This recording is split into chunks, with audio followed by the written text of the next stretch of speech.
Welcome to the Marvelous Work and a Wonder worldwide radio talk show.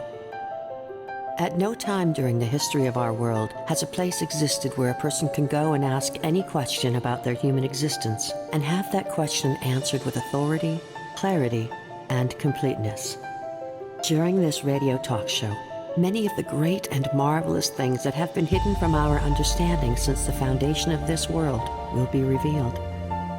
We've always known these real truths.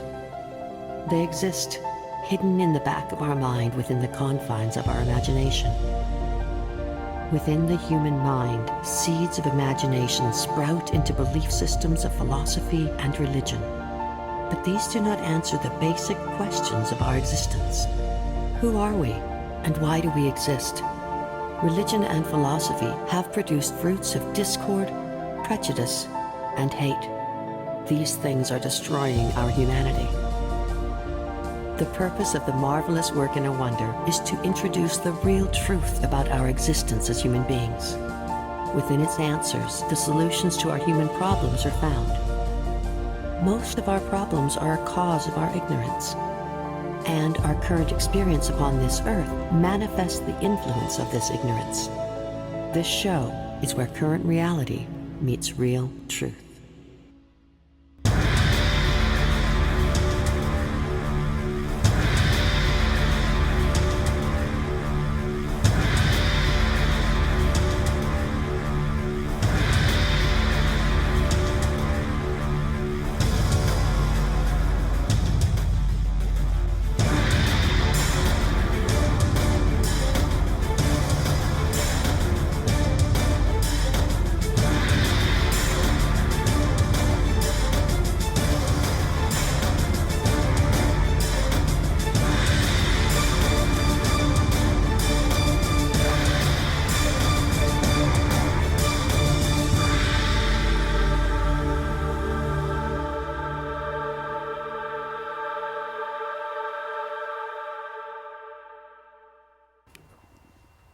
All right, welcome to Marvelous Work and a Wonder today.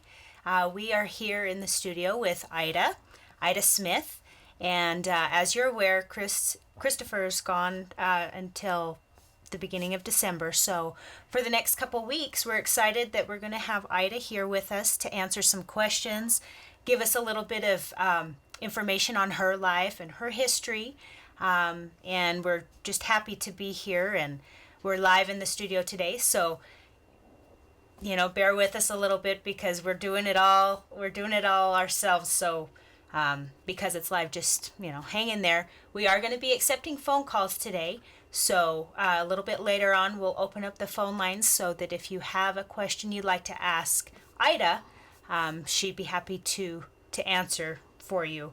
Again, we're not the messenger, but we are happy to be here with Ida, who has a tremendous amount of knowledge, as well as a lot of knowledge about history and her own life, which is fascinating in itself. So welcome to the show today, Ida. Thank you very much. So tell me a little bit. We've actually had a few videos already that we've shown over the last few weeks that have described a little bit about what's happened in your life and some of the things that you've gone through and some of the your information about the Marvelous Work and a Wonder and what you've learned from it and how you came about with that.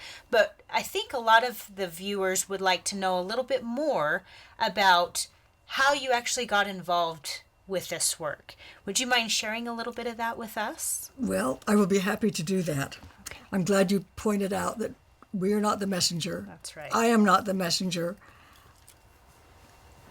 And I have an interesting story about how I got to where I am right now.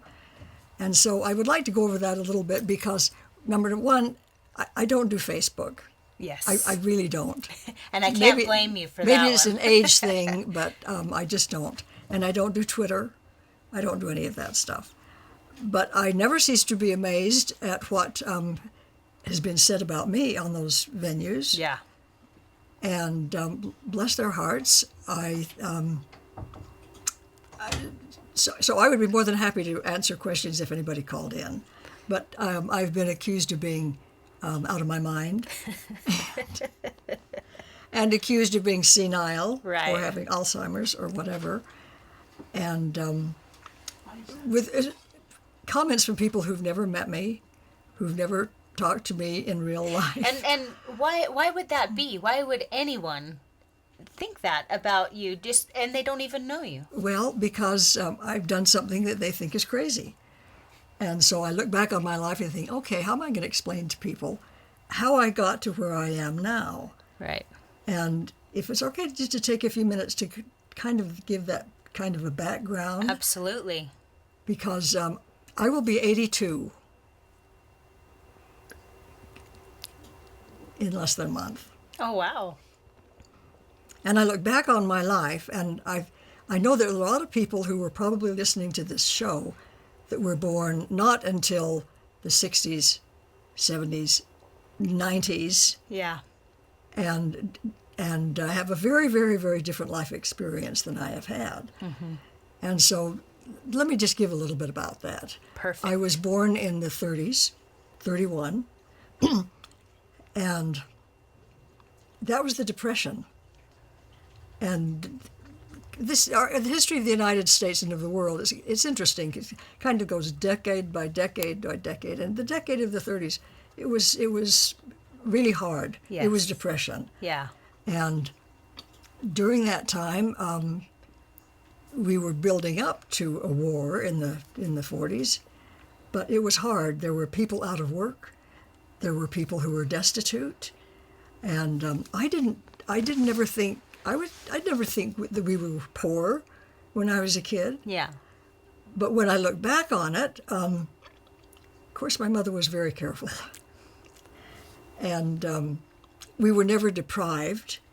But it was hard. It was a hard decade, and then of course when we got into the '39 and the war in Europe, and that was a horrible catastrophe for the country. I mean, the war had been going on in Europe before we got into it. Yeah.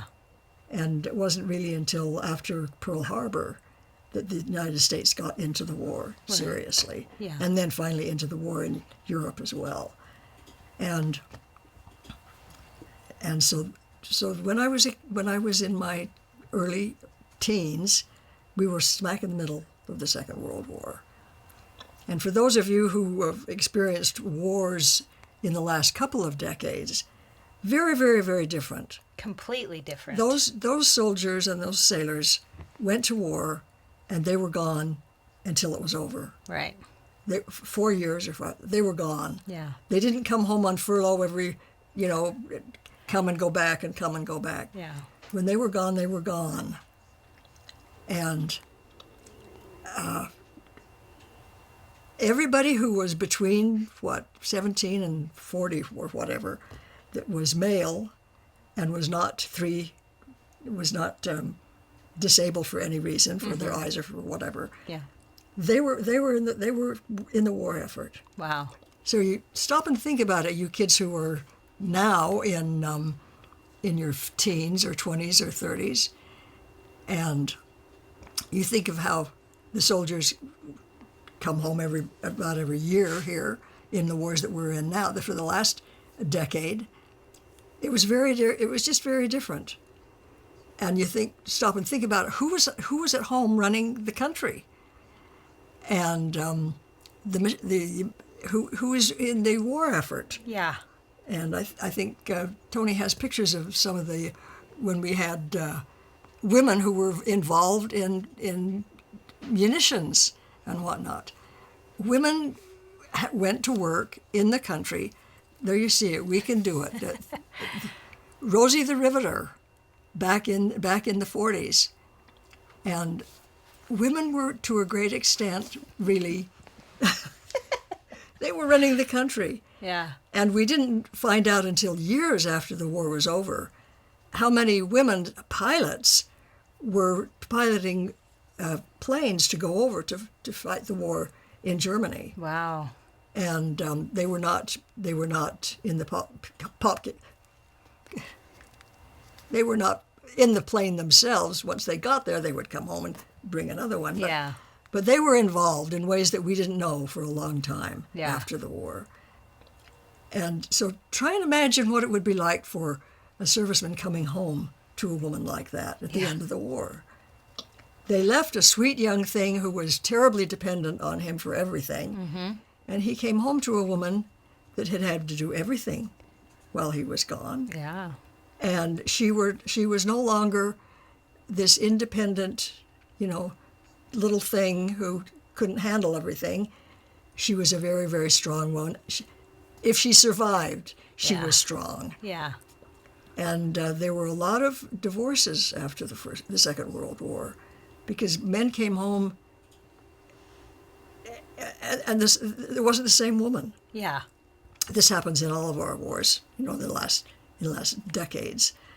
So this is what I grew up in. And in the middle of the 40s, my family moved to Hawaii. And Hawaii was not a state at that time. That's right. It was, so my father couldn't vote, because it wasn't a state. But it was a wonderful experience for us to be there. And then just jumping quickly, I went to the University of Utah, back to Utah for university. And there you can see them. That's incredible. Yeah, they were incredible. They really were incredible. And after the war, then the soldiers started coming home. And women had to get out of those jobs. They were released, fired, whatever you want to call it, those jobs, so that they could have the jobs for men. You understand that? So the 40s turned, and the 50s turned into a very, very different kind of life. But keeping in mind that women my age and a little bit older, who had lived through all of this, by the time it came around to the 60s and 70s, things changed gigantically in this country. We had the civil rights movement in the 60s, and I'll never forget it. It was May of 1960 on the steps of Sproul Hall, the University of California in Berkeley. That's when it started. And that whole decade was incredible. Changes had to be made. When you look at our history and you think, it's not even how short a time it was since the black people were slaves. Yeah. And I mean, that was back in the 1860s. Yeah. But then you get into the 1960s. Finally, some things had to be done as far as the black people in this country were concerned. Yeah. Civil rights for everybody. And if you could, there's a wonderful movies the last couple of years on what happened in the South, and when you look back and you think about that, and the horrible way that they were treated in so many areas, in so many ways, it's just, it's embarrassing. Yeah. It really is embarrassing. It is. So the 60s were important to get a lot of things back to where they ought to have been. And when you think that when the Constitution of the United States was passed, blacks weren't even considered whole people And when you think about that, for those of you who've been born just only in the last couple of decades, and you don't know the history, you don't understand what everything was all, what the problems were. Yeah. Well, anyway, so after the 60s, then we got the 70s. And I will never forget I was working in Palo Alto at that point in the 70s. And my boss said one day, he said, this is going to be the decade for the woman, for women's rights. And I said, what are you talking about? And he said, women want to be equal and with a man. And it's going to be, and I looked at him and I said, why in the world would I want to be equal with a man when I'm already in a superior position? And he just laughed. He just shook his head. He said, just shook his head. But I understood what he was talking about. But because of my own parents, who were very equally yoked, and I never, in any way, shape, or form, thought my mother was, inferior to my father. Yeah. And something happened when I was just a sophomore in college. I got a letter from my father. And I remember where I was when I read it. And he just wrote to me and he said that if I could live to be even a tenth the woman that my mother was, I would justify the space that I've taken place here. Which it was a incredible thing at that point. Yeah. And I was so grateful for their relationship, where there was total equality between my parents. Yeah. But it wasn't, well, I should go back. So I was there in the 70s, and then about 78, I received a telephone from BYU asking me about a job at BYU. And I should give you a little bit, maybe I should tell you a little bit about that, because it was an incredible thing that happened to me. While I had been in California, I should go back one more step. After I graduated from college, my sister was going to a mission in England. And we decided that, and I was in Hawaii, that after she got through with her 18 months mission, I would go over there, and then we would come home together through Asia. Well, as the time grew closer, she decided, no, I want to come back across the States. And Hawaii and England are just about on the opposite sides of the world. Yeah. And I didn't want to go the same way twice. Yeah. So I decided, no, I would go west. And so I worked with a young man who was in travel stuff. Mm-hmm. And I was going to be finishing my second year of teaching school in June, and she was supposed to be released in August. Mm-hmm. And so I had June, July, and August that I could travel before, I would meet her. And a young man who had spent 18 months in Africa and Asia sat down with me and he said, okay, this is where you need to go, and this is how long you need to stay with the time that you have. Mm-hmm. So we all got mapped out, and I set off to go around the world in June of that year by myself. That's awfully brave. And for those of you who are now just in your teens or your 20s, even or your 30s, I had no credit card. I had no telephone. When I left, all the money that I had for the whole entire trip was in my purse. It was with me. And nobody was meeting me anywhere until I got to England. Wow. And so I was alone traveling. And I had always heard the expression, he who travels fastest travels alone. And that's true. Yeah. That is true. Anybody who's traveled with a spouse or children, trust me, if you're alone, you can do it faster. But it was an incredible experience for me. I started out in Japan, and then China, and then to India. And when I was in India, for the first time in my life, I saw real poverty. Yeah. I mean, real poverty. 1 million people slept on the sidewalks in Calcutta. And in the morning, if you went walking early in the morning, you would pass shrouds over dead bodies that would be picked up, early in the morning. Mm-hmm. People, that's where they died. They lived and died on the streets. Jeez, that's sad. And wherever I went, little children, just little kids, were begging constantly. It was poverty. And I look back on that, I'm so glad to have that experience. Yeah. Because we had been deprived of a lot of the things during the Second World War. Things were hard to get, rations, et cetera. But I had never seen poverty, real poverty, until I was in India. How much time did you spend there? I was in India for about 2.5 weeks. Oh, wow. So it was not just in and out. Right. And of course, at that time, the only part of China I could get into was Hong Kong. So that was that close after the war. Wow.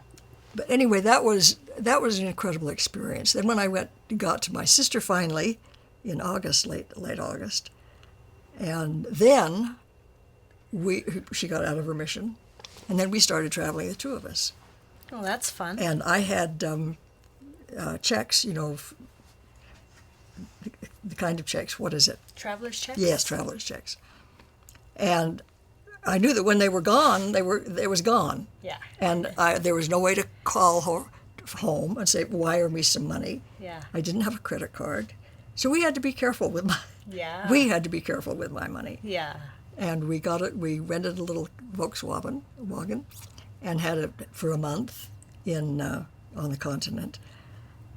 And we had some extraordinary experiences there. And being in Germany, where everyone was gracious and wonderful, and it hadn't been that long since we were fighting a war with Germany. Yeah. But I love Germany. I love the people. They were kind and gracious, and we had an incredible time together. And so we didn't finally get back to the States until the end of the year. And then we came across the United States. And I look back on that because I have to tell you, when I was in college, I was living in the Chi Mega house in Salt Lake during college.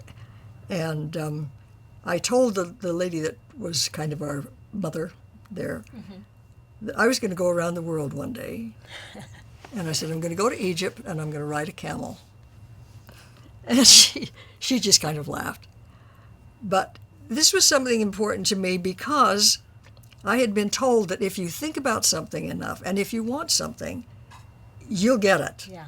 Because whether you are consciously aiming at it, consciously going in a certain direction, if your mind is there, you will go get there even if you're not consciously doing it all the time. Yeah. So when I had gotten to Egypt, and I did get on a camel and ride out to the pyramids, and I just started laughing. I started laughing, and my camel driver looked at me, what's wrong with this woman? But I thought, there I am. I thought, it's true what I've been kind of taught. Yeah. If you want to go in a direction, you'll get there. Yep. So that was an important experience for me.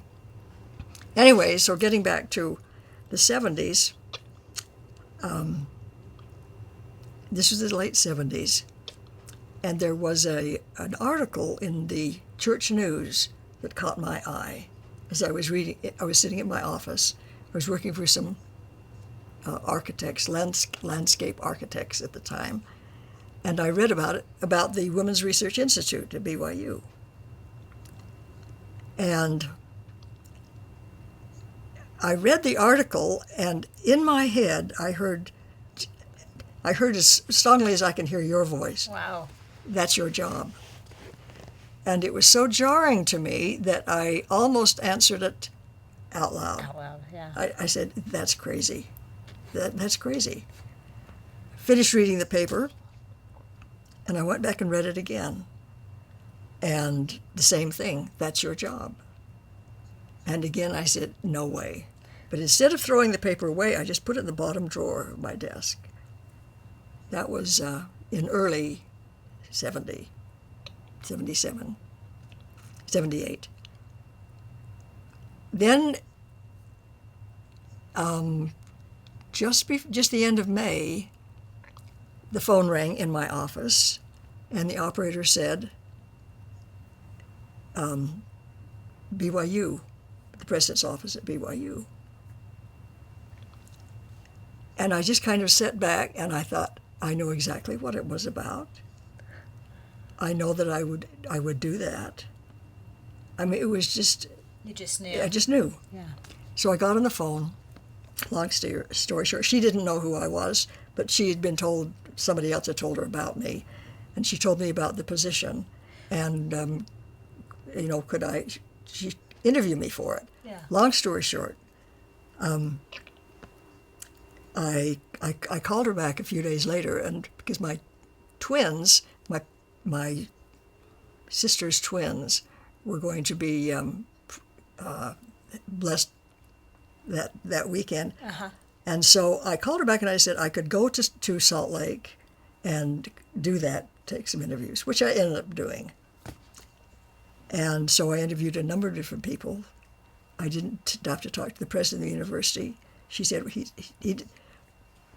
doesn't need to talk to you again. I'd met him a couple of things before when he had come to California.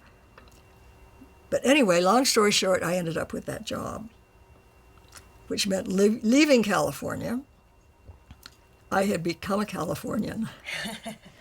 And I hadn't lived in Utah except going to the University of Utah, afterwards, since I had been, 14. And a move to Utah was interesting for me. The hardest thing that I had to do was tell my ward that I was leaving, because I'd been teaching the gospel doctrine class. Oh. And it was a wonderful ward, and they were so darling.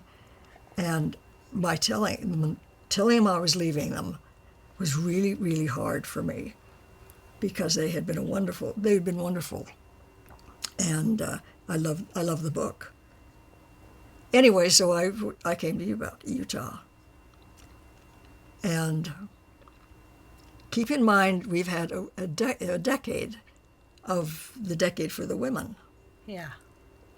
And for you youngsters now, who were in your teens, in your 20s, and don't remember any of this, you have no idea how wrenching this was for the country. And women were wanting their freedom. They wanted it all. And it had been the women all over the world and women in the church were angry, were wanting change. And well, speaking of that, we actually have a clip, like a little clip that we'd love to show you. Oh, let's have it. Well, do you remember Walter Cronkite? Oh, do you remember Walter Cronkite? Well, yeah, Walter Cronkite.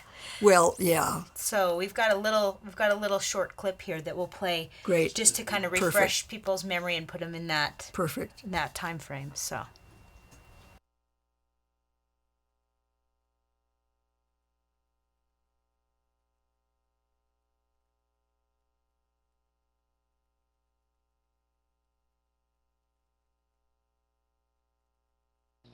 "50 years ago today, the 19th Amendment to the U.S. Constitution gave women the right to vote. On this anniversary, a militant minority of women's liberationists was on the streets across the country to demand equal employment for women, care centers for mothers, child abortions for anyone who wants them, and general equality between women and men. Here's how the demonstrations looked, starting with Bob Shackney in New York. Women's liberation now! It turned out there really weren't a lot of would-be liberated women willing to stop their work for the day in New York. Early demonstrations tended to be small, and the onlookers were by no means always sympathetic. What do you want? Quality. You don't know what the hell you want. We don't want you. Neither do I want you. A few thousand did gather at City Hall to hear and cheer author Betty Friedan, the principal organizer of today's activities.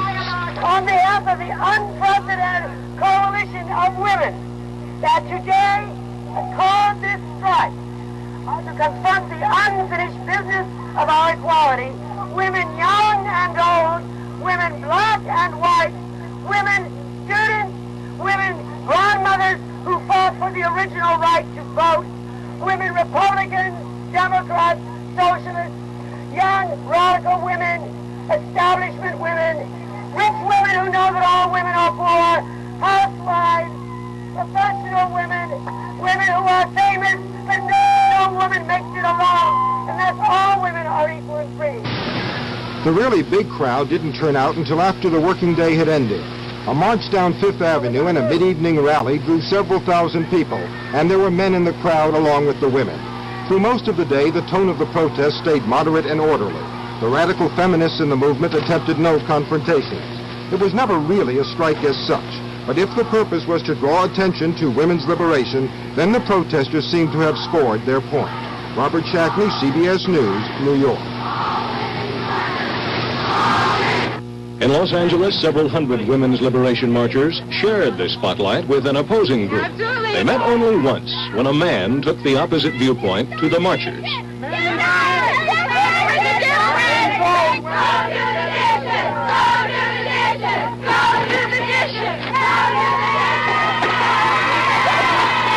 Women's Liberation Day went largely unnoticed in San Francisco's middle-class neighborhoods, where housewives were too busy just being housewives to pay it all much mind. I think it's ridiculous. I think it's stupid.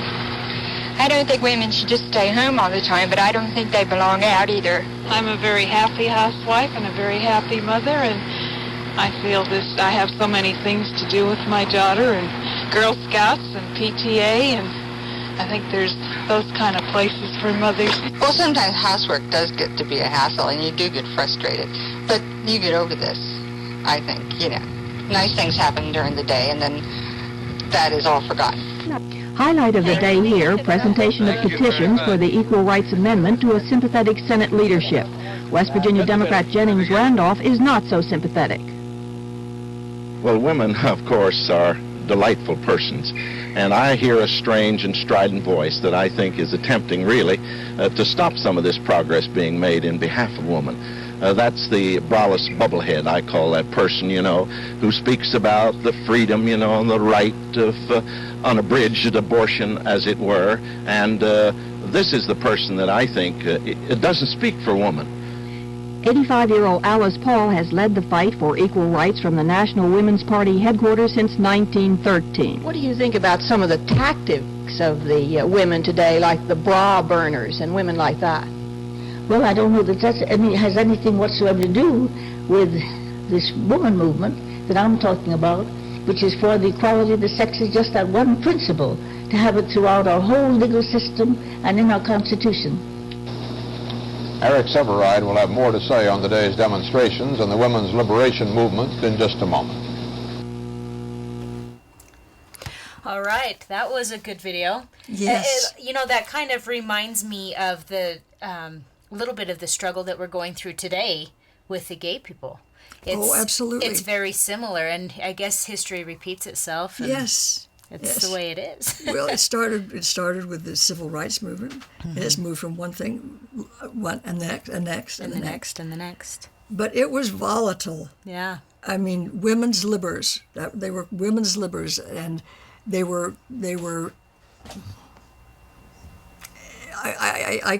some of the things they were called, I need to be careful saying on the air. But yes, and then chauvinist pigs were the reference to the men. Yeah. You know, they were women should be barefoot, pregnant, and in the kitchen. Okay, so we have another thing that Tony wants to show us. Okay. That kind of references that same thing. Popular ads. Some very popular ads. You might remember seeing some absolutely, of these. yes. So Good. Take a look at this. Look, here we go. Blow in her face and she'll follow you anywhere. Okay. Okay, here's another one. Let's see. Is it always illegal to kill a woman? Oh, jeez. Okay. Oh, this is a good one. It's nice to have a girl around the house. Okay. Well, I don't think I would have done too well back then. No. And women wanted to be liberated. And I thought, I didn't have to be liberated because I was never enslaved. Yeah. I mean, I never, ever felt as growing up that I was less than my brothers, that they were more important than me, that... You're very fortunate that you have, like you said, you had a great family. That's right. And you're very fortunate that you had the family that you did. Otherwise, Absolutely, because my ox had never been gored. It hadn't. And I can honestly say, I know that a lot of people were being raised that women, you should be this, and boys should be this, and you separate them two. They're different. And when we lived on the farm in Centerville, Ruth and I were the two oldest siblings, and so we did far more physical stuff when we were on the farm than we did than my little brothers. And the one thing that I refused to learn to do was to milk the cow. I thought, brother, I'm not going to milk the cow.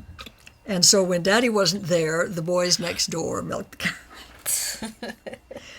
But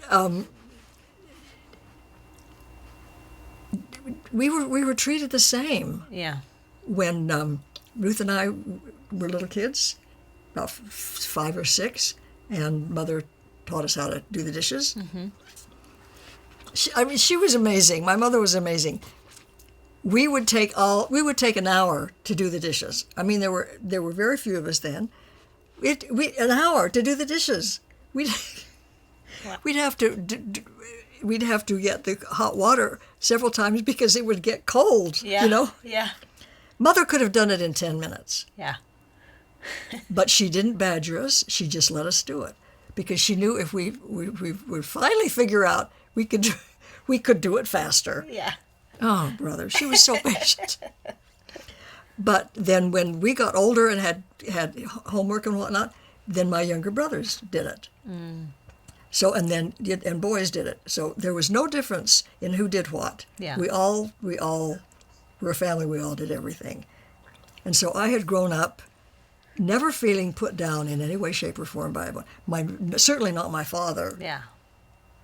And I'll never forget one day I was probably 14 in Hawaii. I can remember where I was in the house, and I wanted to do something, but I don't know what it was. Yeah. And I asked Daddy if I could, and he said, "Well, I'd rather you didn't, but it's up to you." And I thought, "Oh shoot." Now I have to be held totally responsible. Yeah. I didn't do whatever it was. I don't remember what it was, but I remember that moment of teaching. He said he was I was trying to give him a monkey, and he was like taking it off my back and putting it on it. He wasn't going to take that on. Yeah. I had to make that decision. It said to me, you are responsible for yourself. And I'm so grateful for that. Yeah. So anyway, by the time I was out on my own, I felt totally capable of handling anything that I had. I didn't need a man to tell me what to do. Yeah. Because no man had ever told me what to do. Yeah. Daddy told me to figure it out for myself, kind of a thing. Yeah. So anyway, so when I came to BYU in the late 70s, it was a volatile time. And what you just saw a few minutes ago on that old thing from the 50s, it was, women were angry and upset. And notice so many of them were older women, but keep in mind that they were a little older than I am now at the time. And they had lived through the 60s and the 70s and the 40s. Yeah. And they were ready to have things equal for women. Yeah. I understand that. And so I never thought of myself as a woman's libber. Yeah. But I certainly was a champion for women being in charge of themselves and change and telling their children to be responsible for themselves. But here we had things like fascinating womanhood. Ah, yes. This was back in the late 70s.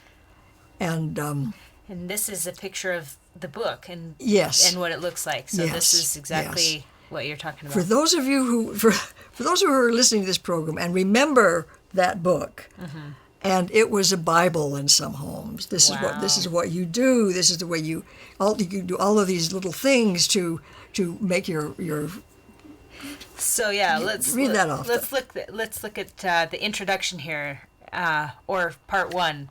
The angelic qualities. This is the introduction to understanding men. So this is kind of the guide for women. Yes. And accept him, appreciate him, admire him, make him number one, masculine and feminine roles, the leader, the protector, the provider, family finances, masculine pride, sympathetic understanding, and Pandora's box. Yeah. So, yeah. And then human qualities, introduction to femininity, the feminine appearance, how you should look, how you should act, your nature, feminine role versus the working life, radiant happiness, radiant health, childlike anger, a childlike response. Wow, that's incredible. So what did you think about this book? I never thought of myself as a book burner. Yeah. I wanted that book out. Yeah. That book was being sold in the BYU Live. I was just livid. Yeah. And I talked to one of the women I worked with, and I said, "This is for the church having this book and teaching women to do this was appalling to me. Yeah. I thought you have to play this role, and like you can't do anything, so you have to have him do everything for you. All of these little tricks and whatnot." And I thought, how can two human beings interact with each other and be honest with each other if they're doing all of this stuff? Yeah. If you can't, how long is a relationship going to last if it's based on all of this stuff instead of who you really are? Yeah. Who everyone really is. But anyway, there were a lot of women in the church who were angry and upset, and there were more and more women who were working, and so there were clashes between women in the church, just like you saw on that thing with women in the country. Some of the older women who were going through this and had been there, done that, and they wanted no more of this nonsense. You know, we've got to let's have responsible human beings. Yeah. And women's and men's roles. Well, yes, but what does that mean? That you do some things that he doesn't do? If he does the yard work, you don't? Yeah. If she does the cooking, he doesn't? Yeah.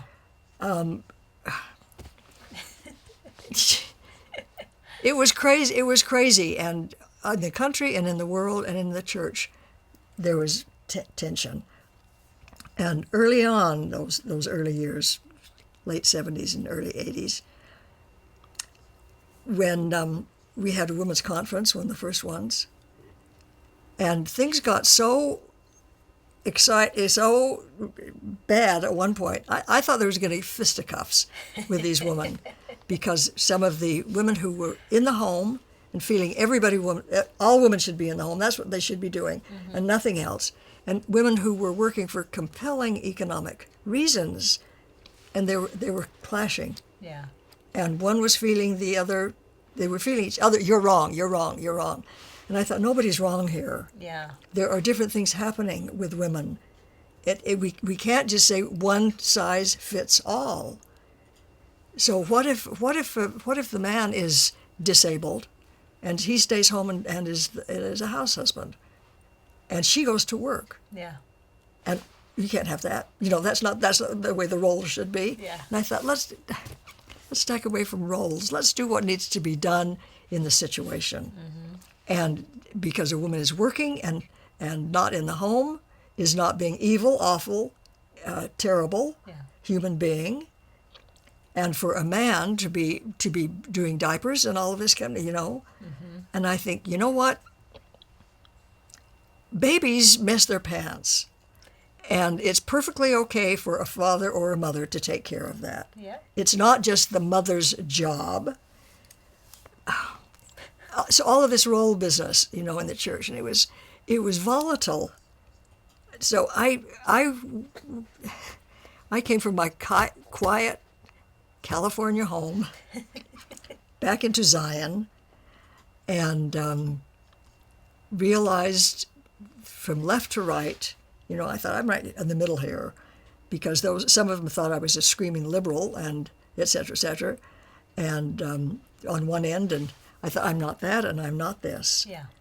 But, you do what needs to be done. Yeah. If you're a mother and you have to work in order to put food on the table, you're going to have to work things out so you can do that. Yeah, that's right. And so things were changing. Things were changing drastically in those, and it was an interesting time to be there. Yeah. Who were some of the? I know I heard you mention before that you worked with some of the apostles while you're at BYU. Is that right? Well, I did. Dallin Oaks was really pretty much responsible for my coming to BYU. And is that where you became good friends? Was at BYU or? Well, yes. It's interesting how I had met him, because I'd never been to BYU. I never went to BYU. I graduated from the University of Utah. And so when BYU came after me, I thought, who in the world is talking to anybody about me? Right. And he had come down to do, well, I should back up. I was working with special interests at the time. Okay. That's back in the days, they didn't know what to do with the single people. What are we going to do with single people in the church? They should be married. They should be having families. Why, whatever. So we had a program, and we called it Breakfast with the Brethren. And when people from Salt Lake or BYU came down to do Know Your Religion things, we would invite that person to be with us on Saturday morning for Breakfast with the Brethren. That's what we called it. And that's when I met Dallin Oaks. Okay. And so I had breakfast with him at that, and we talked. And the man I was working with in the leadership then, it was in the Bay Area, and he took Dallin back to the airport. And on the way, he said something about you, and my friend said, he's going to have you at BYU. And I said, no way is that going to happen. It's not going to happen. I will never be at BYU. Yeah. So when I got that call, Yeah. Anyway, I told you about that. Yeah. So, no, and I worked with Dallin for a couple of years. And then when he left BYU, I thought, I'm toast. I'm toast. because and then Jeff was in that spot. Oh, and I okay. had known him, Jeff, from California days. He had spoken to us down there several different times. And I have to tell you, I love both of the men.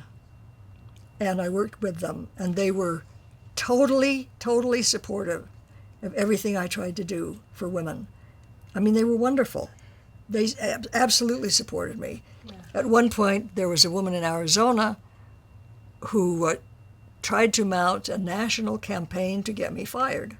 Wow. Because I was this screaming liberal. And so the president's office got this, and he told my media boss, take care of it. Just take care of it.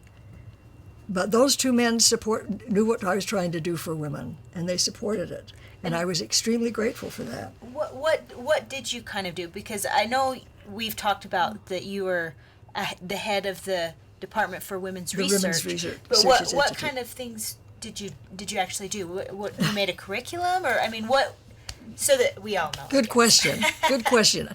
Because when I came up here and took the position, and I went to my first office, and it was just about as big as this little space right here. Oh, wow. With a table and a chair in it. You couldn't get anything else in the room. Wow. And I sat down at that, and I thought, what the hell are you going to do with this? Really, seriously. And I had an enabling document. It was only 3 pages long, but there were several things on one page. They wanted it to be a visible evidence that the church cares about women. And so I thought, okay. So I started amassing files after files of anything about women. I sent some pretty good files when I left 5 years later. It was a lot. But I thought, okay, what am I going to do? I finally had a part-time secretary. And when I had talked to the Relief Society president when they were interviewing me, she asked me, she said, what are you going to do with the Institute? And I looked at her and I said, I have no idea. I didn't come after this job. You contacted me. And Janeth Cannon, who was one of the counselors, she was incredible. She just kind of morphed into that and calmed the water a little bit, because I'm sure that Sister Smith didn't expect that kind of a reaction from me. I didn't know what I was going to do. I didn't know. Yeah. And but I know that the church was feeling we've got to do something, because the women's movement had hit the country and it had hit the church, and there were women who were unhappy being at home, and women who were, all of this stuff, and constantly be told you should be home with your children, and they were working and they didn't have they couldn't. Yeah. They had to do what they were doing. Yeah. And somehow women need to feel okay about themselves and doing what they're having to do. Yeah. And one size was not fitting all. So it was a hornet's nest those first few years. Wow. And so I thought, okay, what can you do? And I thought, well, I started getting requests. As soon as the word was out in the church news that there was somebody who was going to run this thing, I started getting requests. Would you come and talk to us? And I didn't have much of a budget at the present, and I never did for travel. So I would tell them, I will come and do that if you pay my way. Yeah. If you can support me, get me there, yeah. and take care of me while I am. I don't charge for what I do. Yeah. But if you can do that, I would be happy to come and do that. Yeah. And so for the next 5 years, I did a lot of travel, from coast to coast to Hawaii, north to south. And Actually, only maybe about twice in Utah. Utah is different than the rest of the world. But as I talk to women and talk to them about being strong and doing what you have to do and being honest, and I'll never forget how a number of people would, over the years, would come up to me and say, "How can you get away with what you're saying?" And I said, "Because I'm telling you the truth." And nobody ever once told me that I could not talk about what I'm doing. Sure. Nobody ever said, "Ida, you're out of line. You can't say these things." Never. And but they would be amazed. Let me give you an example. For 6 years, when I was at BYU, I worked with one of the campus wards. And the one I was given to, there were Budge and I can't remember the name of the other one, but it had the scholarship kids, so they were bright. And the very, very first lecture or thing that I would give them when they started in the fall, I would give the first Relief Society lesson, and then I would mentor the Relief Society presidency. And these were 17 and 18-year-old kids who'd never been to Relief Society in their lives, and all of a sudden they're the president, for the ward and everything. And so I tried to mentor those kids and put some backbone in their little bodies. And so the first thing I would talk to them about in the fall is I would tell them, "I don't want to hear the M word, marriage." I said, "I don't want to hear that word. You are 17 or 18. You were here to get your education. I don't want to hear the M word from any of you." I said, "And when you go home at Thanksgiving or Christmas, your mother may grab your hand to see if you have a ring on there yet. The first thing they're going to ask is, how are you dating? What are the boys like? All these things." And I said, "You're here to get your education right now. So that's where you put your what you need to do." Yeah. And you would feel this kind of a sigh of relief. And I said, when your aunts and your uncles and your parents start asking you about these things, tell them this is why you're here. Don't take that pressure. Don't take that pressure. And it was interesting. I have to tell you, this one young woman. She was tall, blonde, blue-eyed, drop-dead gorgeous. Could play the piano she was she was fantastic. Yeah. 17 years old. And she came to me, and she was really upset because she was dating 3 boys that were all returned missionaries, and they all were telling her that they had got revelation that she was the right one, and she was beside herself. And I said, "Look," because her father had said something about the man gets the revelation for this kind of thing. Mm-hmm. And I thought, oh my gosh, I've got to work with this child, and how can I tell her father's dead wrong? I couldn't put it that way. You know what I'm saying? Right. Fortunately, there was something in the ensign about the wives of the one who has the 12 kids, Abraham. Okay. Abraham, and about those women and how women receiving revelation. And so I just referred her to read that article. And then I talked to her and I said, "Look," I said, "the woman has just as much right to revelation as the man does. Revelation does not just come to men." Yeah. I said, they may think that does, but no, women receive revelation too. And I said, you got it for yourself. And I said, when that happens, just tell him to back off. Just get out of your face. Say, I'm a freshman. I just barely started. Just tell him to back off. And she looked at me and she said, can I really say that? I said, absolutely you can. I said, absolutely. So about 2 weeks later, I saw her on the Sunday morning, and I said, how are your things going? She said, I'm just fine. And I said, whoa, what's happening? She said, well, I did what you told me to do. And she said, I am just fine. It just tickled me to death because she, I thought, women, learn your own strength. Right. Learn who you are. You got to listen to yourself.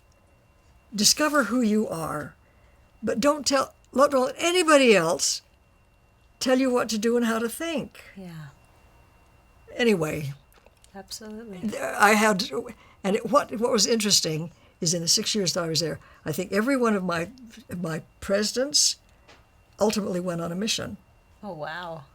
I told them, I said, you can think about the M word when you're a junior, and maybe do it when you're a senior, but not until then. You get your degree.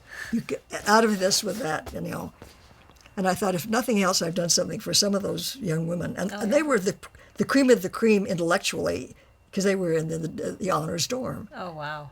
And whenever I talked to women, I tried constantly to help them put a rod in their own back. Not depend on themselves. Yeah. Trust themselves. Right. And when I went back to California one time to talk in my old ward, and I talked about missions. Uh-huh.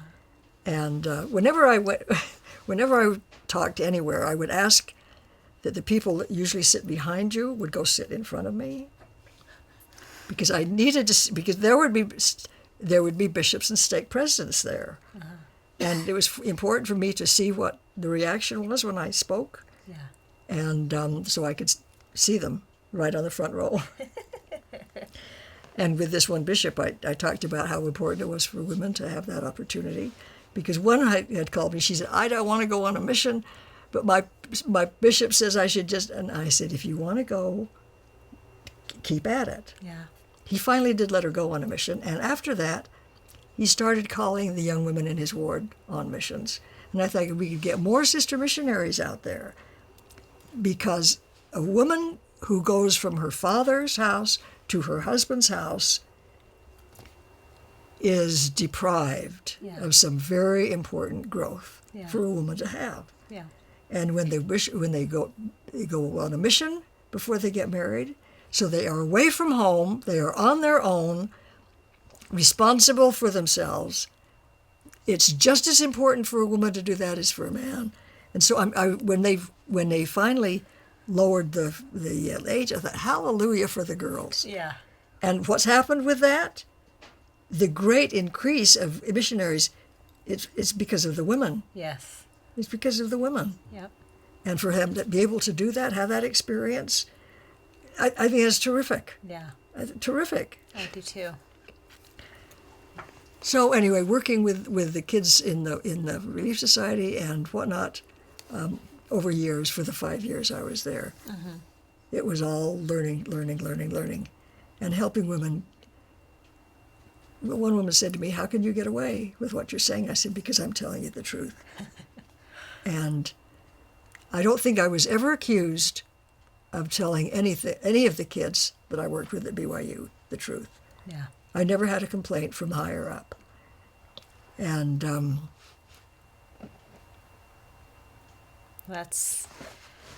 it was a good experience for me. Yeah. And it was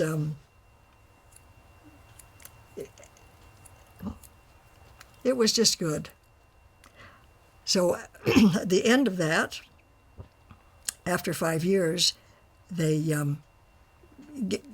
took me out of there, and I went into the Alumni Association. And then Then I was working directly with kids, and I had the best kids in the world there, because we had representatives from every one of the colleges, and the head of the college chose the kids, and so they were the cream of the cream of the cream, really. Yeah. And so it was a wonderful experience working with those kids and seeing them grow and develop. That's good. And then I retired in 98. Wow. So I've been gone for 15 years. And maybe we should get back at a little bit of what's happened since then and why I am where I am. I think we should, and we'll keep going with that. I just want to remind everyone out there that if you have a question for Ida, she's here, and she's open to answering any questions you might have of her regarding, her history, anything she's been through, her experiences, and how often do you get this opportunity? I think it's so important because Ida is a wealth of knowledge, and it's just so fun to have her here. And so I just want to remind you all, if you'd like to call in, please don't hesitate. Call. Our number is 801-691-1491.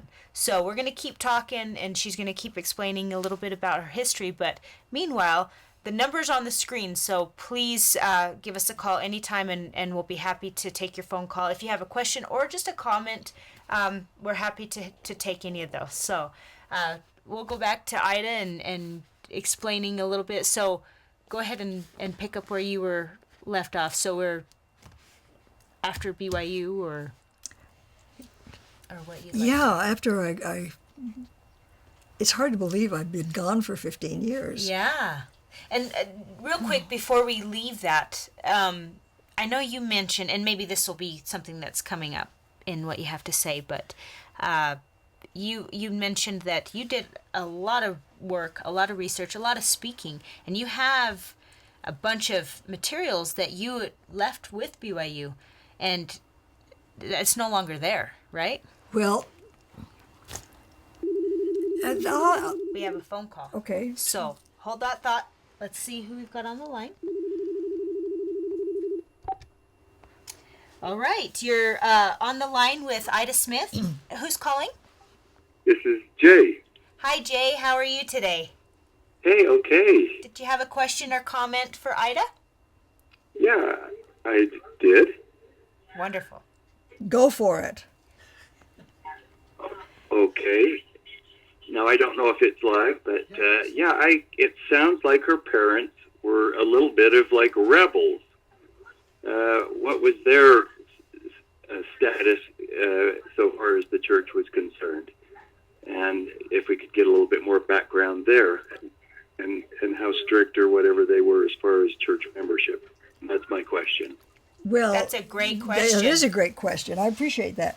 No, my parents were down the line, full LDS people.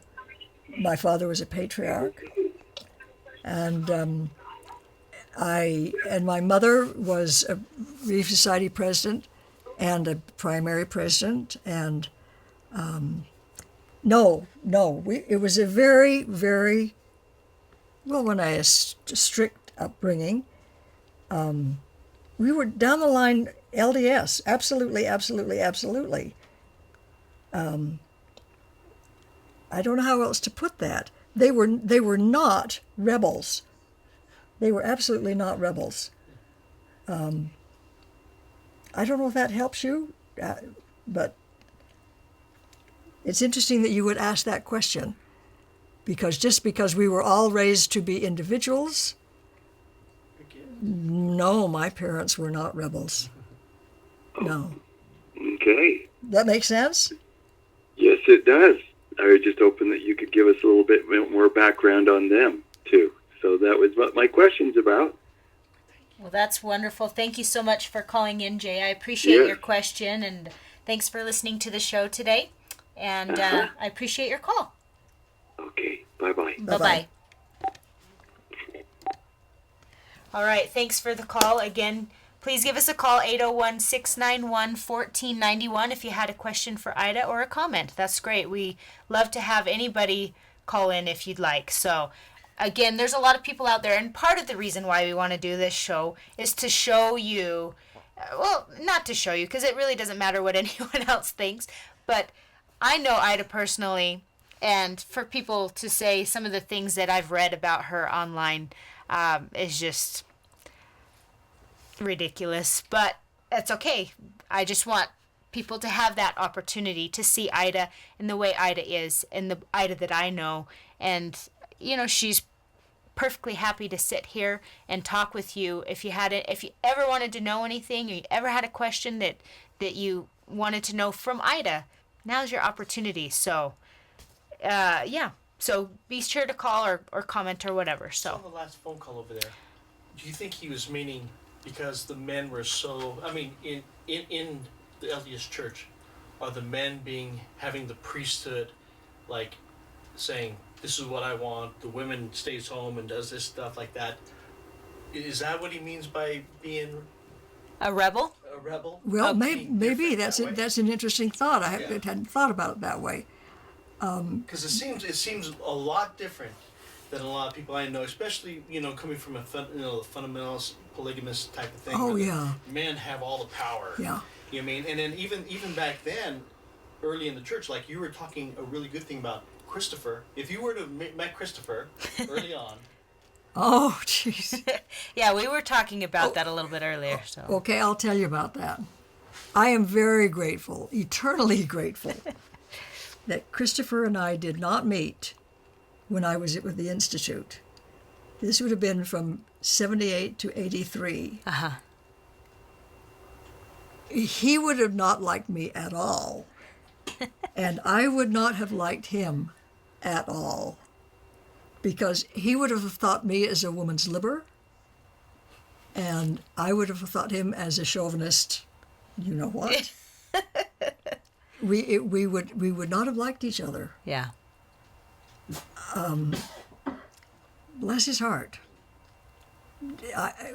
For whatever reason, we were kept from ever meeting each other before he got his calling. Was a good thing. It was a good thing. Yeah. Speaking of how exactly did you meet Christopher? I know you found the sealed portion first, but what take us through a little bit of the history of how you actually met him. Or where did you meet him? Okay. If you don't mind.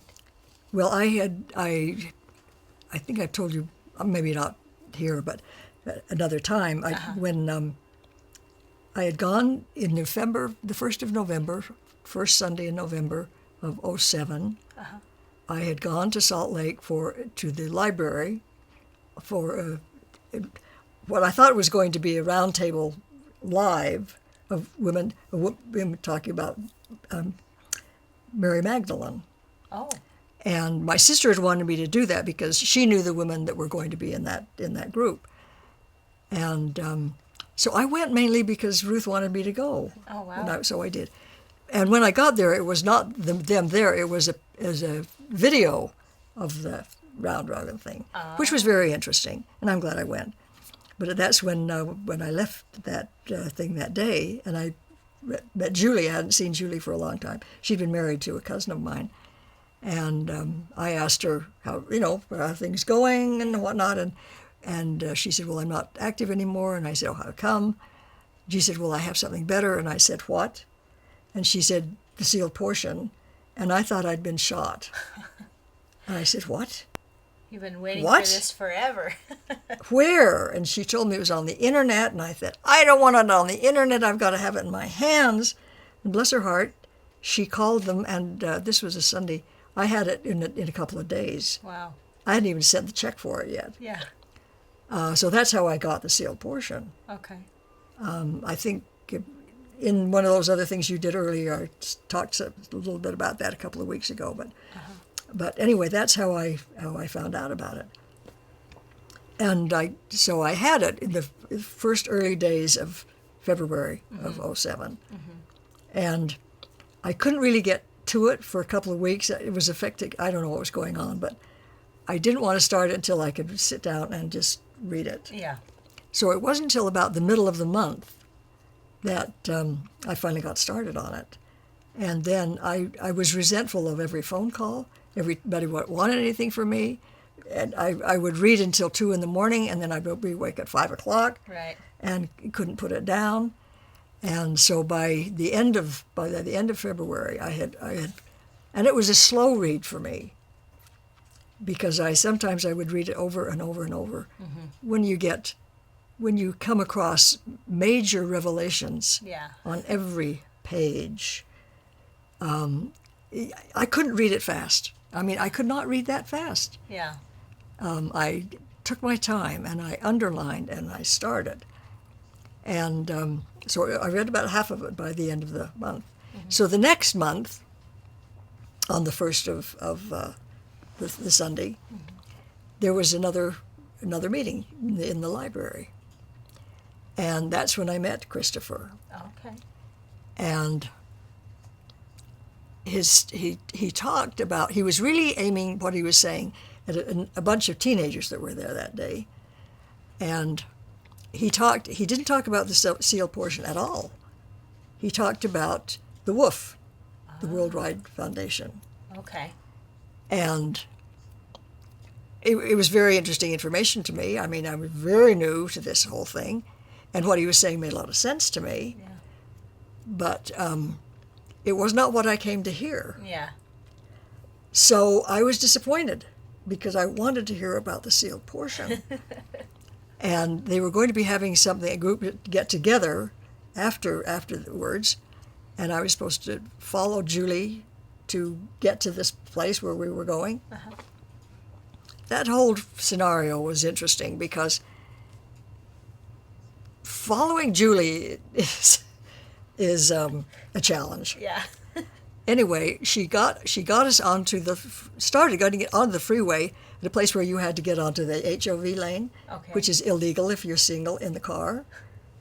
And so I didn't even make the turn to go up onto it, and I just pulled off to the side of the road on 4th South there, and I thought, oh, shoot. So I did a U-turn, which was illegal at that point, and did get up there on the freeway, and she was still sitting waiting for me in the HOV lane. So I followed her there, and that getting there was a major miracle, okay? But I did. I got there, and I went in, and so I didn't know any of these people. You know, I had just briefly met some of them at the meeting, but I didn't know any of them. And you were alone? And I was alone. Okay. And so anyway, I ended up sitting down on the couch, and I don't think I had anything to eat. Everybody was eating, but I didn't. And by Christopher came, and he came and sat down by me. And he said, "Are you happy?" I wanted to say, what do you mean, am I happy? I was almost irritated by the question. What do you mean, am I happy? He said, well, are you happy? And I thought, I don't even know how I answered him. Yeah. He could probably tell you. But I was so asked, anyway, he was very kind. And I said, well, what do you think about what I talked about? And I told him, I said, I was frankly really disappointed, because I really wanted to hear about the SEAL portion. And he said, well, what about the content? I said, no, I thought, I didn't disagree with anything you were saying. It was just that it wasn't what I expected, you know. Mm-hmm. And so, but he was very kind, and so we chatted, and not for a long period of time. And then when I got ready to go, it was dark, because this was March, and so it was still, you know, dark early. Yeah. And so he walked me to my car, and I thought I wasn't sure how to get out of there, because following Julie to get in, I was lucky to get in there, and so he explained to me how I could get out and everything. And he said a couple of things when I left, and when I got in my car and drove home, I think, what in the world what in the world am I into? What is really going on here? Yeah. Because I'd never read enough about the sealed portion.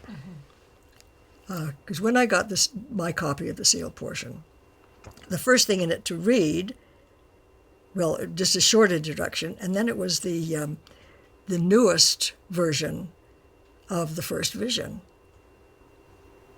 And when I read that, I knew that my days in the church were numbered. Because in that I learned that Christ told him not to organize a religion. And I thought, okay.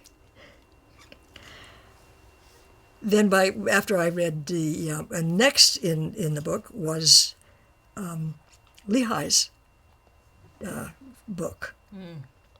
And by the time I finished reading that, I was mentally, physically, emotionally out of the church. Yeah. Because and then I finally had a real understanding of poor Martin Harris. Yeah. I mean, bless his heart. No wonder he got so upset with Joseph. Yeah. Because can he knew. Can you explain that a little bit? I mean, because in Lehi's book, we get more of the story of the Zenock and Zinnock. And who were they, for crying out loud? They're mentioned a couple of times in the Book of Mormon, but there's not a really clear picture in the Book of Mormon who they were and what they were doing. They were true messengers sent to the ancient Jews, 600 BC, to shape them up, for crying out loud. That's who they were. Yeah. And all the way through that, it was made very clear it would be wrong. It would be wrong to what the church had done. I thought, no wonder Joseph wouldn't want that. We was told not to let the people have that information. Yeah. And but Martin Harris knew about it because he had been the scribe. Yeah. So here poor Martin is with this information, knowing what Joseph had been told, knowing you don't have to build a church. That's not the purpose of this. And Joseph was letting it happen. Hard stuff here, okay? Yeah. And because I knew then that I was out. And this was way before I finished the book, the sealed portion. Oh, wow. I don't know how it is humanly possible to read the other 2/3 of the Book of Mormon plates, to really read that information and stay in the church. Yeah. I don't know how it's possible. Yeah. Because if you know the Book of Mormon well enough to recognize Moroni's voice, you get it in spades in the sealed portion. And oh my gosh, Moroni. Here's Moroni. Well, we know what the Book of Mormon tells us what the sealed portion is all about. It's the story of the brother of Jared. It gives that history from the beginning of the world to the end thereof. Yeah. That's a long period of history. That's a whale of a lot of stuff. Yeah, yeah. But the Book of Mormon itself is Nephi refers to it as the lesser portion of the plates. The Book of Mormon tells us that the most important part is the sealed portion. But we would not get the sealed portion until we could handle the first part. Yeah. Did we? And we'd get it when we're ready for it. Yeah. Yeah. So here's poor Martin Harris, knowing what was there in that book. So of course they couldn't have it. Yeah. But now that as soon as it has been done, and when that was sent to the church, Christopher sent that to the church. And yeah, why did he send it to the church? What was his, or do you know why he would have sent it? Well, you'd have to ask him the reason for doing what he did. This was before my time, as you know. True. But well, just the history of the 116 the being lost.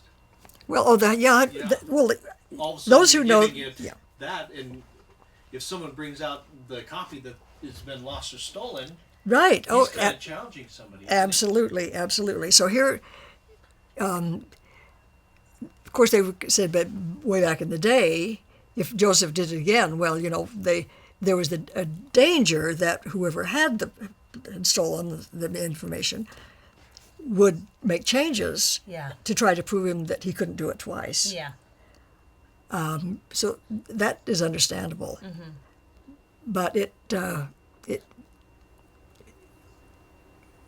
we have the Book of Mormon, and we're not passing the first test. Yeah. We're not passing the test because we read the Book of Mormon, but we don't have a clue what it's all about. And until you get hold of those who are listening, read the journals, ones that he talks about, Book of Mormon, and gives us insights. The Book of Mormon is full of incredible gems of knowledge, clues. Yes. And we read it over and we don't get it. For example, several years ago when those who are LDS know that we go through the 4 different Gospels, for a year apiece. And when the last time they were doing the Book of Mormon, and I looked to see how they would handle Ether 4. What would they do with Ether 4 in the lesson? And in the manual that covered that, it completely ignored Ether 4. It just jumped right over it. Wow. Didn't deal with it at all. And those of you who are at home and who are LDS, go pick up Ether 4. Read it, all of it, that whole chapter, very, very, very carefully, because it tells it very specifically and very well that once we have the Book of Mormon, all of it, so to speak, then we would get John's revelation. So he's got the scripture right there. If we want to read it, do you want me to read it? Yes. Okay. Okay. Okay. Start from over here. However, the Book of Mormon does not contain even 100th part of the things which Jesus did truly teach unto the people. It was meant to try the reader's faith. And if it shall so be that they shall believe these things, then shall the greater things be made manifest unto them. That's 3 Nephi 26:9. The sealed portion contains these greater things. And then Ether says, Behold, when ye shall rend that veil of unbelief which doth cause you to remain in your awful state of wickedness and hardness of heart and blindness of mind, then shall the great and marvelous things which have been hid up from the foundation of the world from you, yea, when ye shall call upon the Father in my name with a broken heart and a contrite spirit, then shall ye know that the Father hath remembered the covenant which he made unto your fathers. And that's Ether 4:15. That's exactly the scripture you're talking about. Yes, exactly. Perfect. Yes. And so we're going to have to get it on our own when we are ready for it. Yep. It's right there. It's right in front of us. And so we also now have John's book and other books. Hello. Other books. Other books. So read them, and read them. What's your famous saying now? You have a famous saying that read the damn books. Oh, I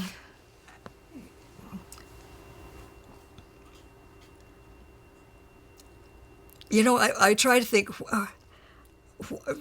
I mean that our Father puts up with all of this. Thank God he doesn't have to have anything to do with us while we're here. But we are so stubborn and so unwilling to do it, find out for ourselves. But it's not going to be dropped into our laps until we're ready for it. That's true. And so when here's a good scripture for that. About the other books. go ahead. About the other books. I beheld other books, which came forth by the power of the Lamb from the Gentiles unto them, unto the convincing of the Gentiles and the remnant of the seed of my brethren, and also the Jews who were scattered upon all the face of the earth. Book of Mormon, First Nephi, and Ida. Read the damn books. It's our favorite saying now. We love it. Well, when you've got something so available and know about it, and some of the comments that are things people put on Facebooks about, well, I don't have time. Yeah. I don't have time. I'm still trying to get through the Book of Mormon. I don't have time for the sealed portion. Yeah, the sealed portion. Well, anyway. Yeah. Where were we? So we were talking about what were we talking about? We were talking about meeting Christopher. Oh, well, yeah, you'd met Christopher and you had gone through the sealed portion. And Right. And so after that was my first meeting with him, was on the first Sunday Did of he know March. Did he know who you were when he met you? Well, yes, because Christopher, if he touches you, he knows. Yeah. But he has never told me. I mean, when I was about in my mid-teens, I remember standing in Hawaii by the piano, and this thought came into my mind: why did Joseph talk about eternal lives? What, lives? Eternal lives? Yeah. And I couldn't understand. I said, and I thought to myself, does that mean we get to keep coming back? Yeah. Yeah. I didn't know that for sure until I got in the present time. Mm-hmm. But it made enormous amounts of sense to me. Oh, yeah. And one of the things with this whole thing, it's got to make sense. Yep. The whole thing has got to make sense. For example, okay, what do you mean multiple lives? Isn't that something from India? Well, there are people who believe that there are more than one life. Mm-hmm.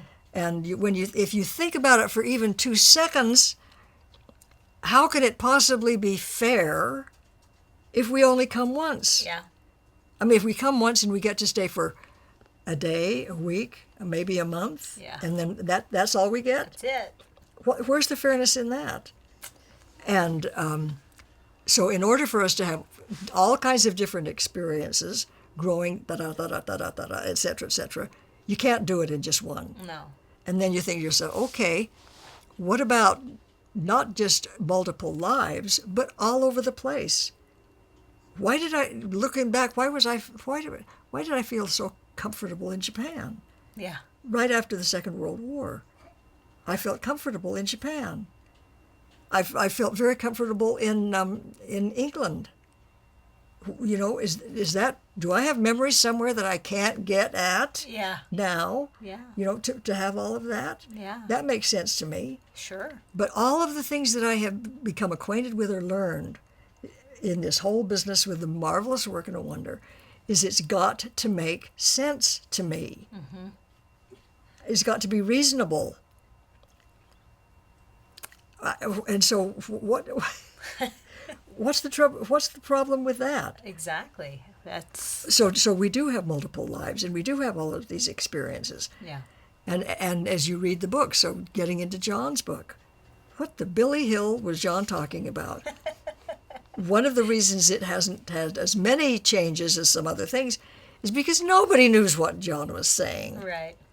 Well, neither did Christopher until John explained every verse in every chapter in the book. In this book right here, yeah. Right? Nobody's come up with anything like that before. Yeah. I mean, finally, this is the final last say about this, of what John was talking about. And with the sealed portion, Christopher couldn't have written that book any more than Joseph Smith wrote the first third. Yeah. the kid was 20 years old, for crying out loud. Yeah. When he had to do this. He couldn't have written that. Yeah. Most people say, probably not. Somebody else wrote it. Well, Christopher has explained how that got written. I think we've heard that before. Mm-hmm. And the same thing with Christopher.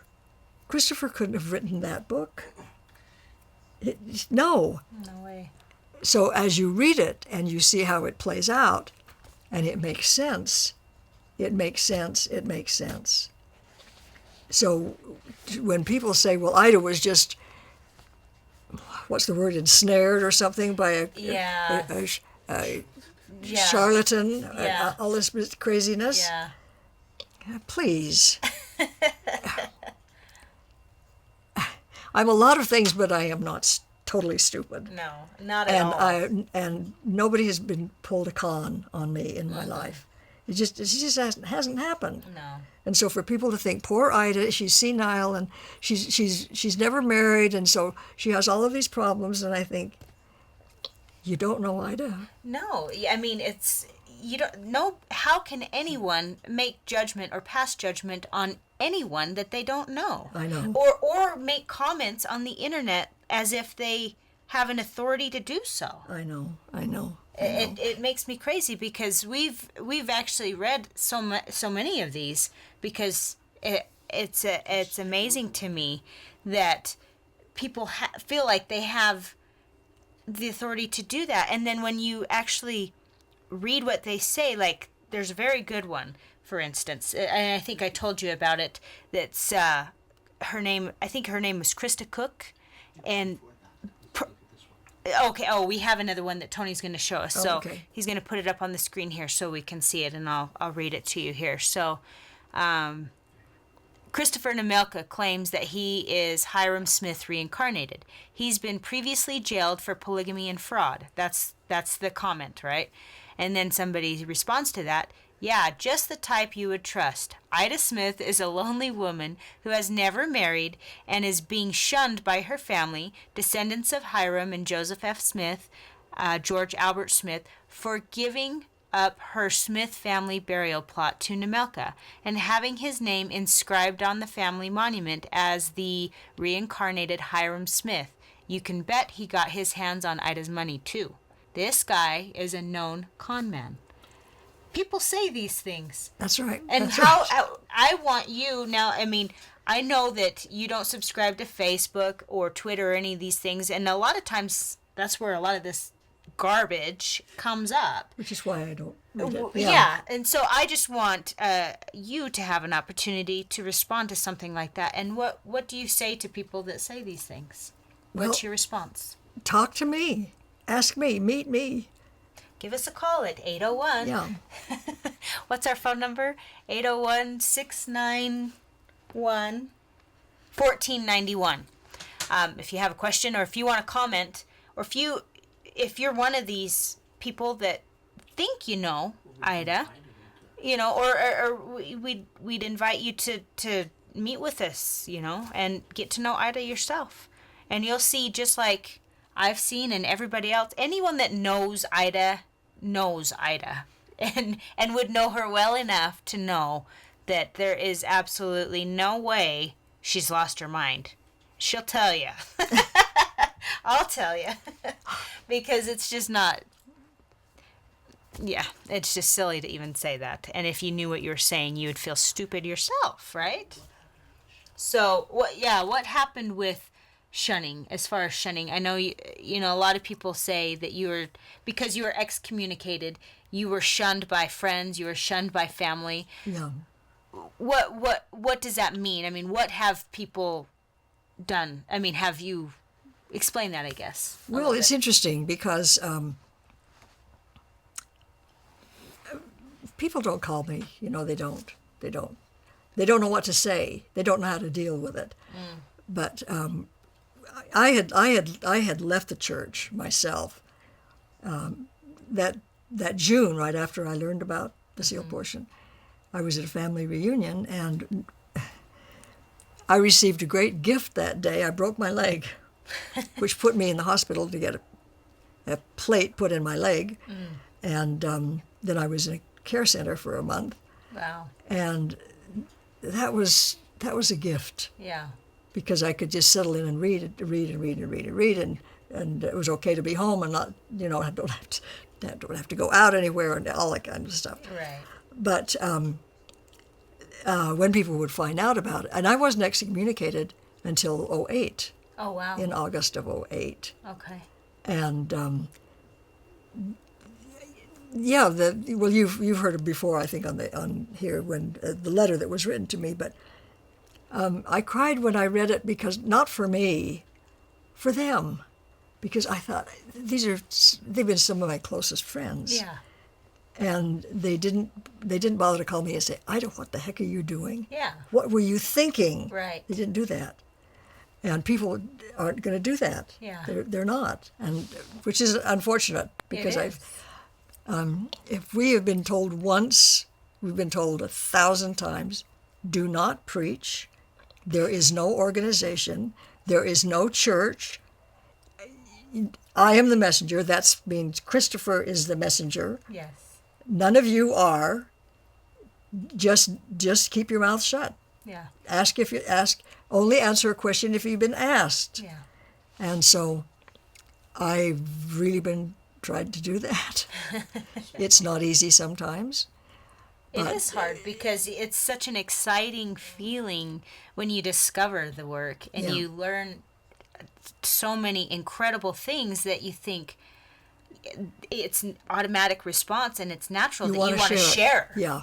Especially with your family and the people that are closest to you, because you think, gosh, it's not that hard. See, I had that experience, because when I got into it, about halfway into it, it was all I could do to keep my mouth shut. Yeah. But I did call one sibling, and that's when he called back and said, "Don't do this. Don't read this. Leave it alone." And I was brokenhearted. I said, "Well, if you don't want the book, send it back to me." Yeah. And he did. Yeah. But if I had finished the sealed portion before I told him about it, I probably would not have. Oh, really? Yeah. Because when you I think is it chapter 19? Tony, check that. Is it chapter 19 where Moroni is talking about the latter days? I think it's chapter 19. Christopher just put it on his journal. Oh, really? A month ago. Oh, okay. But it's powerful stuff. If I had gotten to that chapter and read it before I told anybody, I would not have, because I thought, unless you've got a very strong conviction, don't tell anybody about this, because they're not going to be able to get past this chapter. This is going to blow them away. And I think, okay, well, whatever. I would have waited. Yeah. And even then, I didn't tell anybody else.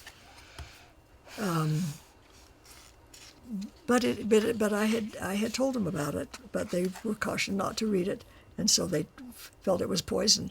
Don't touch it. It's heartbreaking. But it was too late for me. I'd read it. Yeah. It all made sense to me. Yeah. It all made sense to me. And Moroni, if you know Moroni's voice in the first part of the plates, you will recognize it. He will tell you all about the brother of Jared first, and then he would stop and chew us out. And he could do it, and then he'd get through that, and now back to the story of the brother of Jared, and all the way through it, he's doing this. And I mean, we would get so chewed out. By the time you get to chapter 19, it's devastating. Yeah. Because you realize all that happened, and then you realize, oh my gosh, think of what Joseph had to do. Yeah. Think of what Joseph had to do. He knew, and Joseph was never allowed to tell them the real truth. Mm-hmm. And he had to let them have a church because that's what they wanted, because that's what he had. Like Nephi said early in the Book of Mormon, the last prophet, Joseph, would be like Moses. You think, what the heck is, what does he mean by that? Yeah. People don't know what did Moses have to do? Yeah. Well, if you go back and review what Moses had to do, he had to give the people what they wanted because they couldn't handle the simple truth. Yeah. And so here is Joseph, and he's going to be just like Moses. And what did Joseph say not long before he died? No man knows my history. Yeah. No man knows my history. The two closest people to Joseph, his wife Emma and his brother Hiram. And he couldn't even tell it to them. Yeah. That's another book you got to read. Joseph's biography. Yeah. Nobody in the church has any idea what Joseph did and had to do if they haven't read this book. Yes. This one right here. I had an interesting situation just yesterday. I was at a group that I meet with once a month during the winter months, a fine arts group, and the hostess, who was very, very, very lovely woman. I've known her since we were in college, millennia ago. And she asked me, I had no idea if that group knew anything about my being excommunicated, leaving the church. Yeah. And she said, well, I just wonder how you're doing with your new religion. And I said, wait a minute. I said, there's no religion. There is no group. Yeah. No, none of that. And in this very short conversation we had, she said something about Joseph Smith, and she said, well, I have some problems with Joseph Smith.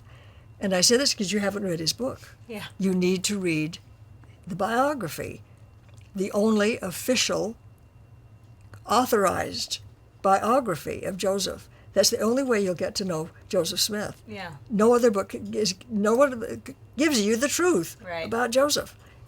And then I just mentioned to her he never practiced polygamy. She said, what? I said, no. She said, really? I said, no. And I thought, well, probably 98% of the Mormons think he did. Relax yourself. That's it. Relax. That's it. Relax.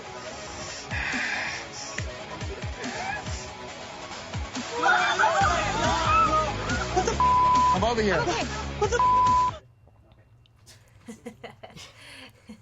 We're okay. We're doing good. Good. So yeah. Yeah. So, and she was very surprised. And I said, look, I told her how she could go to thesealedportion.com or to Marvelous Work and a Wonder on the internet, and you can get the book for free. Yeah. You can download it. You can order it, if you want. I had to have it in my hand because I underlined it and starred it. But if you want to know Joseph and what he did, when he said, no man knows my history, that's exactly the truth. Yeah. He was not allowed to. And when you really think about what Joseph had to go through the last 6 years of his life, because his mentors, and you LDS folks out there, if you have read the Book of Mormon, do you believe 3rd Nephi? Do you believe what Christ said? Do you believe what the brother of Jared was told? That he was redeemed from the fall? Did you read that? Are you aware of what Christ said about? Moroni says that the ancient Nephites, after they got the information that was given to them by the Savior, that they were baptized with the Holy Ghost, and they knew it not. Now, how in the world can you be put in the water and go through that and be unaware that that's happened to you?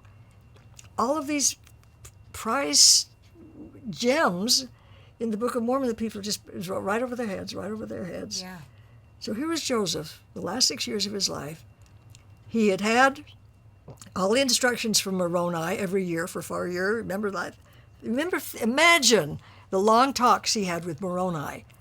And he said about the first vision, I can't tell you other things that were said.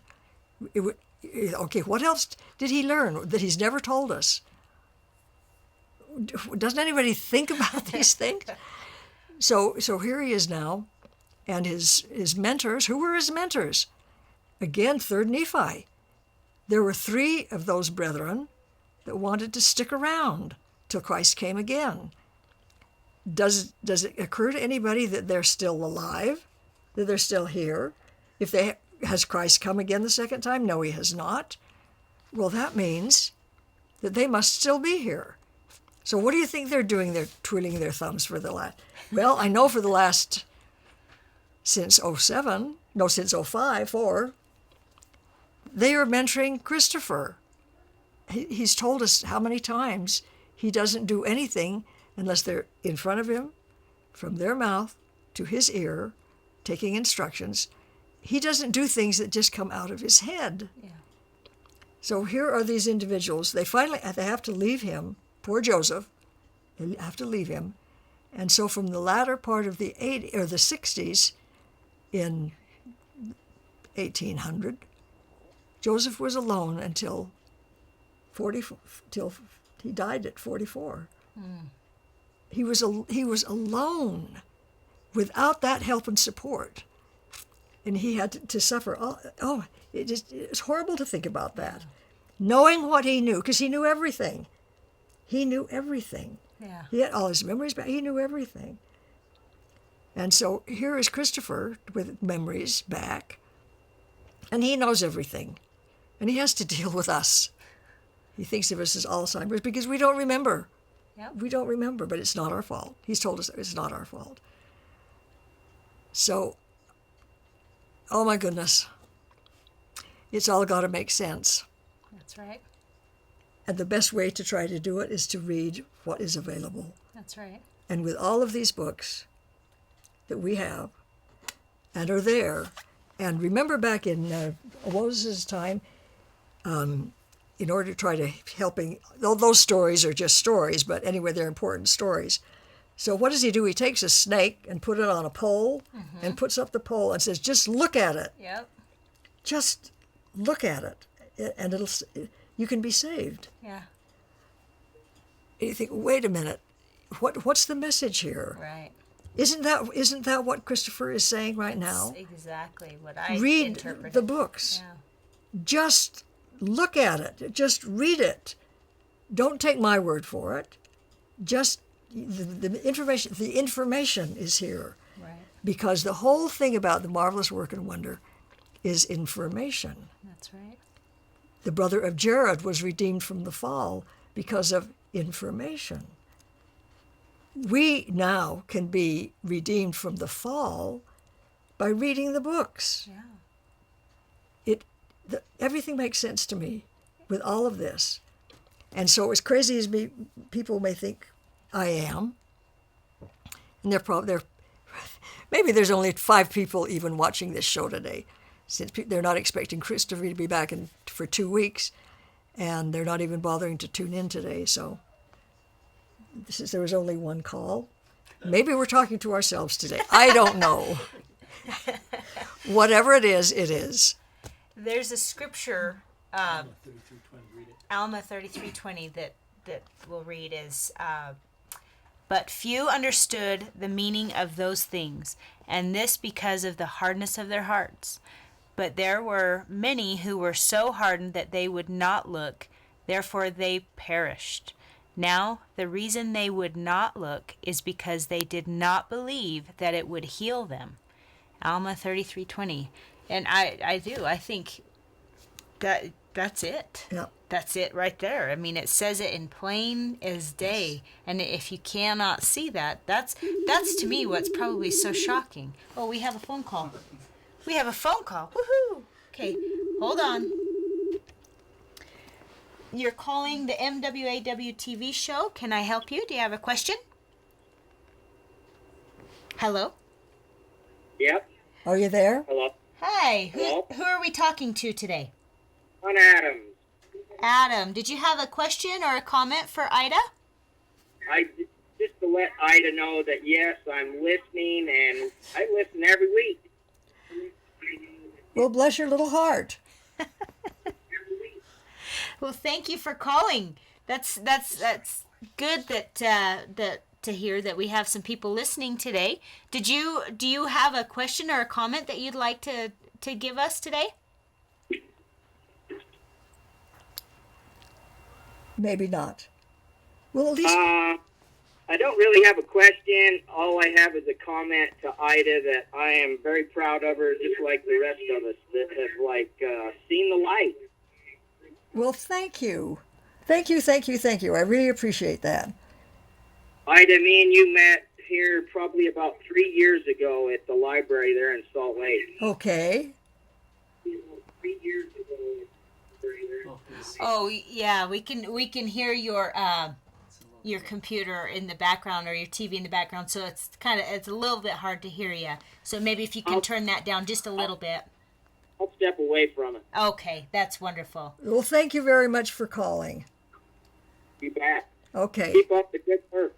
Thank you. Thank you. Thanks, Adam. Have a nice day. All right. Bye-bye. Bye-bye. Well, that's nice to know we had 2 callers today. We had 2 callers. That's good. So Well, we're almost out of time. We're out of time, but all I want to say is it's a personal journey for each one of us. yes.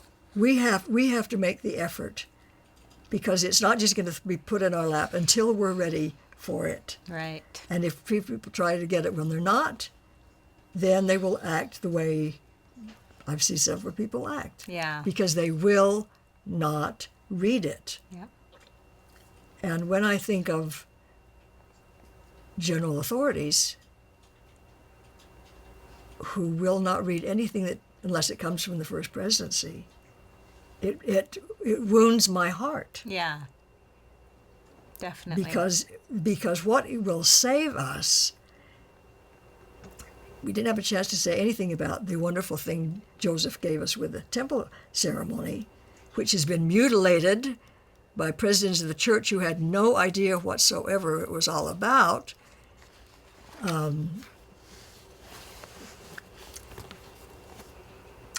And could have told us everything if we had understood it. Yeah. But there's another book on that, Mm-hmm. the temple book. Yep. That Sacred, Not Secret. Sacred, Not Secret. That's right. And the only way any of us are going to get any truth ultimately is if we want it badly enough to search for it and then be willing to read it. Yeah. Read It's an it. amazing book. It's incredible. You're missing out if you don't take the time and just read it. Because we are It's all there. responsible. We have the opportunity. It's there for us. Truth is on the earth now, finally. Christopher is the true messenger. And he will be back in 2 weeks.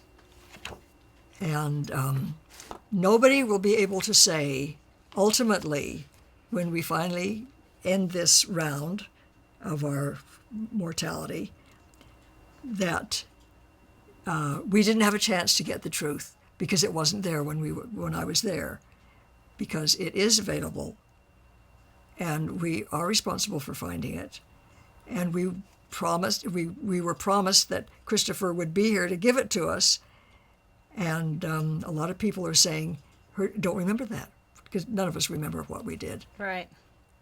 So anyway. Well, I want to thank you so much for taking the Thank time you. to be here today and for sharing the memories that you have of your life and of Christopher and the work, and thank you for just being here. You're just you're a joy to be around. Well, and I absolutely you're a sweetheart love and you. you're very patient.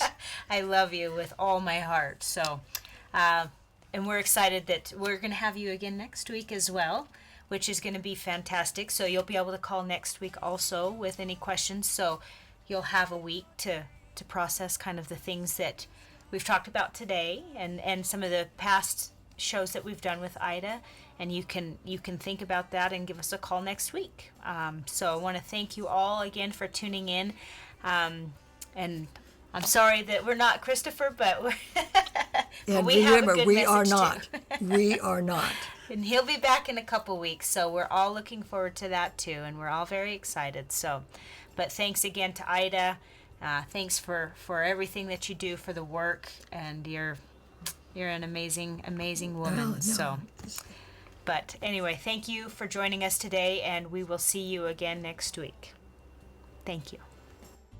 Storms ended, your heart's mended, messenger descending, by angels watching over you.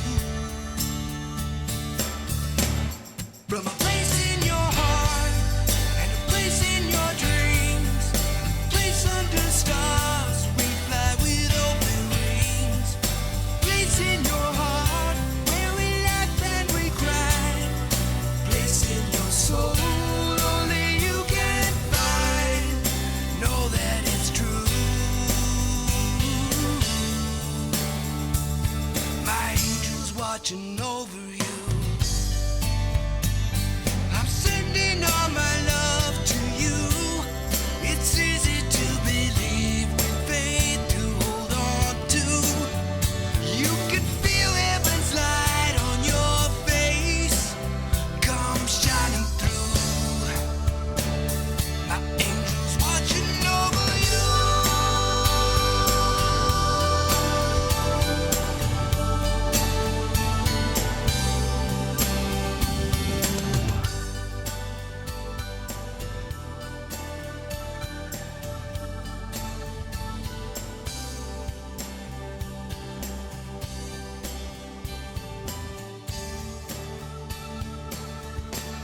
From a place in your heart and a place in your dreams, a place under stars we fly with open wings, a place in your heart where we laugh and we cry, a place in your soul only you can find.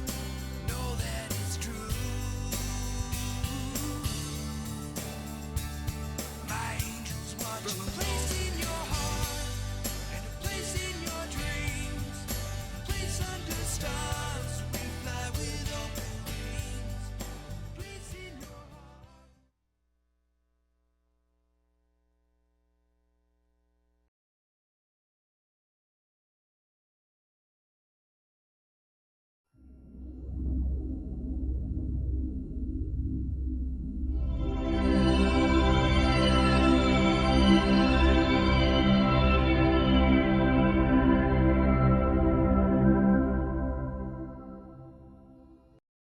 As a driver, you probably spend a lot on your car. You spend hours a week just getting to work and back, and you spend a lot of money on gas. Thousands of dollars a year, in fact. And we're just talking about driving to work. Also, think about the time and cost of oil changes and routine engine repairs. And while you're putting so much into your vehicle, harmful exhausts are what's coming out. Pollution is rising, and our future has never been in more danger. What's the real cost of harming the environment? And if there's a solution to save our planet and your budget, what's that really worth to you? Introducing Filta Green International, a company that finally has a real solution. Be a positive change in the world without changing your lifestyle with Filta Green's complete proactive maintenance program, the only total solution to save the environment and save you money.